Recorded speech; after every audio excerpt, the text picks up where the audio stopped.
Imagine, tu fais le Tour de France, t'es sur ton vélo et malgré le fait que tu pédales 2 fois plus fort et 2 fois plus vite que tous les autres coureurs, tu te retrouves dernier et t'avances beaucoup moins. Et là tu te retournes et tu vois que t'as commis une erreur, t'as oublié d'enlever une énorme pierre qui était attachée à ton vélo. Bon, l'histoire peut te paraître délirante, mais pourtant la majorité des personnes qui sont sur Instagram font le même type d'erreur. C'est des choses toutes simples qui pourraient être réglées très simplement, qui pourtant les empêchent de croître au niveau de leur nombre d'abonnés et de leur communauté. Donc si tu veux faire décoller ton compte Instagram en 2023, tu dois absolument éviter ces 10 erreurs que je vais te présenter dans cette vidéo. C'est des choses dont on va très peu te parler mais qui vont faire toute la différence dans ta croissance. Et je suis sûr que tu es en train de commettre plusieurs des erreurs que je vais te présenter sans même le savoir. Donc si tu veux arrêter de te traîner un boulet qui t'empêche de développer ton compte Instagram et exploser les compteurs sur 2023, je te conseille vraiment de rester jusqu'à la fin de cette vidéo.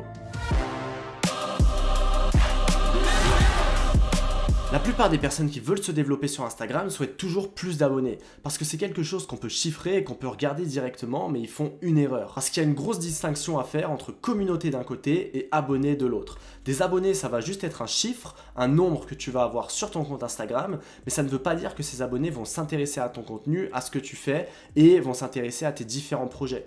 Donc en fait, c'est comme avoir une salle entière qui est pleine de personnes, mais sur toutes ces personnes-là, il n'y a personne qui t'écoute. Au contraire, ta communauté, c'est ceux qui vont vraiment te soutenir, c'est ceux qui vont vraiment être là pour toi et ça va être la partie de tes abonnés qui sont la plus fidèle. Et il vaut mieux avoir une communauté plus petite mais qui est beaucoup plus engagée qu'avoir énormément d'abonnés mais qui ne t'écoutent pas. Parce que le but d'avoir des abonnés, c'est peut-être de monétiser ou de t'en servir pour tes projets. Sauf que si ces abonnés s'en foutent de toi, et ben malheureusement, ça va ne te servir absolument à rien.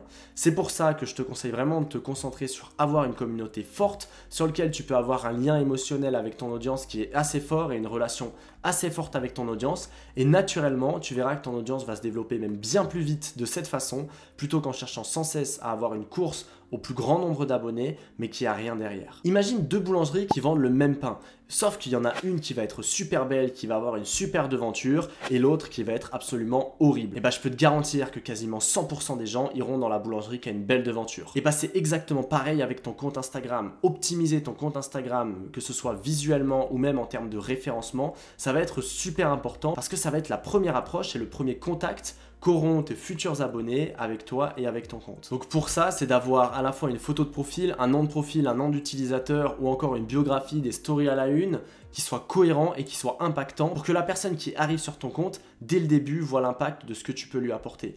Et par la suite, ça va être de mettre en place une charte graphique, que ce soit en termes de couleurs, de visuels ou de texte, qui va être assez répétitif, mais qui va avoir un impact fort parce que tes futurs abonnés, ils pourront te reconnaître directement à travers ces coloris. Et sur Instagram, tu as tellement de comptes, tu as tellement de concurrence que l'élément visuel, il va être ultra important pour te différencier. La troisième erreur, je vois beaucoup de personnes qui essayent de se développer, mais qui n'ont pas vraiment de stratégie, qui font un peu tout à l'arrache, qui vont poster quand ça leur chante, qui vont mettre en place des choses comme ça, mais sans avoir de réelle stratégie. Et c'est ultra important d'avoir une stratégie claire pour savoir où tu vas et pour savoir ce que tu vas mettre en place. C'est comme si tu partais en vacances, tu te montais dans ta voiture, sauf que tu sais ni où tu vas, ni ce que tu vas faire. Tu risques pas de passer de super vacances. Bah, c'est exactement pareil avec ton compte Instagram. Il faut que tu aies une stratégie très claire, que ce soit en termes de contenu que tu vas poster, en termes de story, pourquoi tu vas poster tel type de contenu, à quelle fréquence tu vas poster ces contenus, etc. Et plus tu seras clair sur la stratégie et plus elle sera pertinente, plus tu vas éviter de faire des erreurs et plus tu pourras grossir ton compte rapidement. Sur Instagram, il y a plein de choses qui fonctionnent déjà et je vois plein de personnes qui essayent d'innover et je trouve ça super, sauf qu'ils innovent de la mauvaise façon.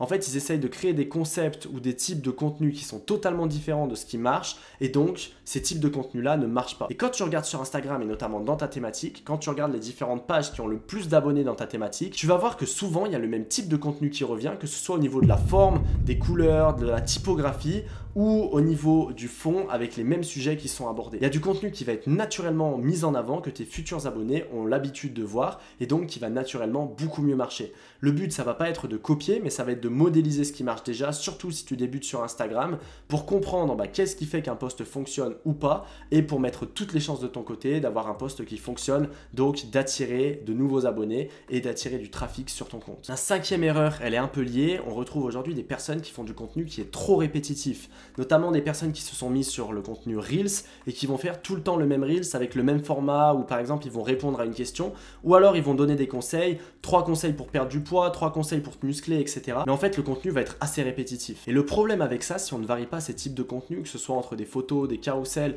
des Reels, mais qui ont différents sujets et différents axes, différents angles, et bah c'est que l'audience elle va s'essouffler assez vite. Au bout d'un moment, elle en aura marre de voir toujours le même type de contenu, elle va de moins en moins le suivre et donc on aura de moins en moins d'engagement et son compte va de moins en moins se développer. C'est l'une des pires erreurs que tu peux faire sur Instagram et je crois beaucoup à quelque chose, il faut donner pour recevoir. Il y a plein de personnes qui ont l'état d'esprit inverse, c'est-à-dire qui s'attendent à recevoir beaucoup, que ce soit en termes d'abonnés, en termes de clients, d'argent ou autre, sans jamais donner. Sans jamais donner que ce soit de contenu qualitatif, sans jamais échanger avec son audience, sans jamais donner des conseils, de la valeur. C'est l'une des pires choses que tu peux faire parce qu'aujourd'hui, tes abonnés, si tu n'as rien à leur apporter en plus, ils ne vont pas s'abonner. Les personnes sur Instagram ne vont pas aller te voir toi alors qu'il y a des personnes qui vont donner plus que toi, qui vont être peut-être plus intéressantes avec du contenu plus qualitatif. Et donc, parmi toute cette concurrence, qu'est-ce que tu peux faire pour donner plus, pour que les personnes aient envie de s'abonner à ton compte et pas à d'autres comptes et pour que les personnes te découvrent? Sois vraiment dans cette optique de donner, que ce soit en termes de contenu, ça peut être en termes de qualité de contenu, avant de recevoir. Parce que si tu crées un compte, que tu n'as aucun lien avec ton audience et que tu fais que proposer à ton audience de rejoindre des programmes, d'acheter telle ou telle chose, ou alors de s'abonner au compte, etc., et ben en fait, les personnes vont se désabonner très vite et en auront tout simplement marre du compte. Il y a une règle dans le business qui marche aussi sur Instagram, c'est la loi de Pareto, le 80-20. C'est-à-dire 20% des actions qu'on va faire vont apporter 80% des résultats. Le but, ça va être de comprendre quels sont ces 20% pour être le plus efficient possible et faire grossir son compte le plus rapidement possible. Le problème, c'est que sur Instagram, il y a plein de personnes qui se concentrent sur les 80, qui apportent 20% des résultats, donc ils se mettent à faire énormément de choses, mais qui n'ont aucun impact concret sur leur communauté et sur le développement de leur compte. Par exemple, ils vont passer 1 heure à choisir des hashtags qui n'auront aucun intérêt, ou ils vont passer 2 heures à faire un post et à se concentrer sur les moindres détails qui ne vont pas avoir d'importance, parce que la plupart des personnes ne vont pas remarquer les petits détails comme mettre un rond au lieu d'un carré, etc. Donc concentrez-vous sur ce qui est vraiment important, et ce qui est le plus important sur Instagram, ça va être comment vous pouvez captiver votre audience. Par exemple, quand vous faites un Reels, l'un des éléments sur lequel vous devez le plus vous concentrer, ça va être le hook, l'accroche, pour faire en sorte que les gens restent sur votre Reels et pour faire en sorte que le Reels fonctionne bien par la suite. Ça peut être l'accroche ou encore le dynamisme que vous mettez dans le montage. Mais tout ce qui est au niveau de la description, des hashtags ou autres, ça sert à rien de perdre énormément de temps sur ces points-là parce que c'est pas ce qui vous apportera le plus de résultats. La 8e erreur, ça va être de ne pas analyser ses résultats sur Instagram. Les meilleurs navigateurs de ce monde, je prends Christophe Colomb ou plein d'autres,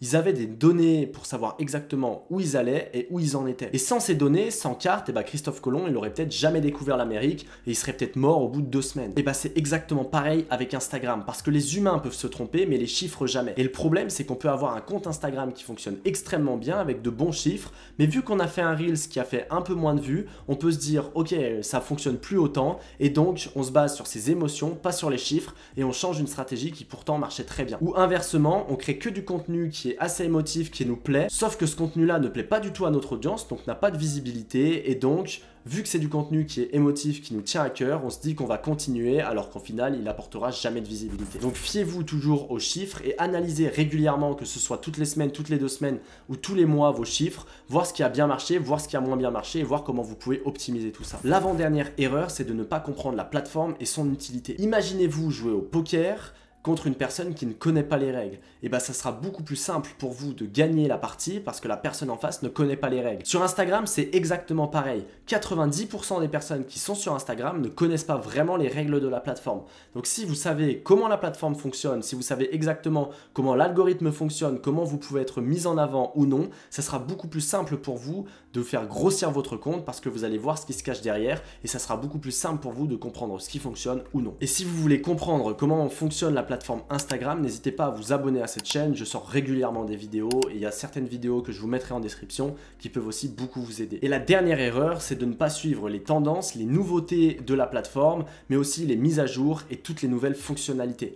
Instagram évolue très vite, surtout en ce moment parce qu'ils sont en concurrence avec plein d'autres réseaux sociaux et donc ils ont envie de garder cette position de leader, en tout cas du haut de la liste, et ils n'ont pas envie de se faire gratter des parts de marché par TikTok ou Snapchat par exemple. Donc pour ça, ils font évoluer assez souvent leur algorithme, ils rajoutent souvent de nouvelles fonctionnalités et ce qui est bien avec ces nouvelles fonctionnalités et les nouveautés qu'apporte Instagram, c'est que ça remet les cartes sur la table et c'est que ça permet de repartir de zéro. Donc en suivant régulièrement ces nouveautés, vous pouvez trouver des astuces avant tout le monde et donc vous permettre de grossir votre compte beaucoup plus rapidement. Par exemple, il y a à peu près 2 ans, 2 ans et demi, quand Instagram ont sorti les Reels, ça a permis à des personnes sur Instagram qui ont utilisé les Reels avant tout le monde de grossir leur compte extrêmement vite, avant la vague de personnes qui se sont mises à créer des Reels. Voilà pour les 10 erreurs à éviter pour faire grossir votre compte Instagram. J'espère que la vidéo vous a plu. Si c'est le cas, n'hésitez pas à la liker et n'hésitez pas à vous abonner aussi à la chaîne. J'ai sorti pas mal d'autres vidéos sur Instagram en complément que je mettrai en description, mais honnêtement, si vous ne faites pas ces 10 erreurs,